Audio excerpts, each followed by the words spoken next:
અમદાવાદમાં એક્યુઆઈ 500 ને ક્રોસ કરી દીધી. હવે કઈ રીતે શ્વાસ લેવાશે, શું કરાશે એ ખબર નથી પડતી. ગૂંગળામણ થાય છે, બહુ બધા લોકોને શ્વાસની તકલીફ છે.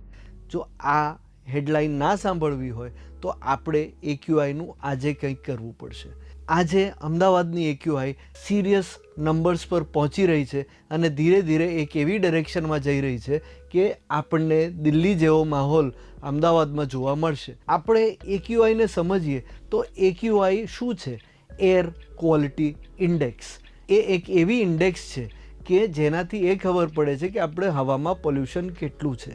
પણ આપણે એ નથી સમજતા કે હવામાં પોલ્યુશન તો બહુ છેલ્લે દેખાય છે. એની પહેલાં આપણા સોઇલનું પોલ્યુશન, આપણા વોટર પોલ્યુશન અને તમામ જીવજંતુ અને તમામ સૃષ્ટિમાં આપણે જે હાહાકાર કર્યો છે એ સમજવાની બહુ જ જરૂર છે. આપણે કેટલા બધા ઝાડ કાપીએ છીએ, આપણે કેટલી બધી ઇન્ડસ્ટ્રી લાવીએ છીએ જસ્ટ એક અર્બનાઇઝેશનને લીધે. એક્યુઆઈ કઈ રીતે વધારે આવે છે? એક્યુઆઈને અલાર્મિંગ લેવલ પર પહોંચાડવાવાળા કયા ફેક્ટર છે? એક છે અર્બનાઇઝેશન, એક છે ઇન્ડસ્ટ્રીયલાઇઝેશન.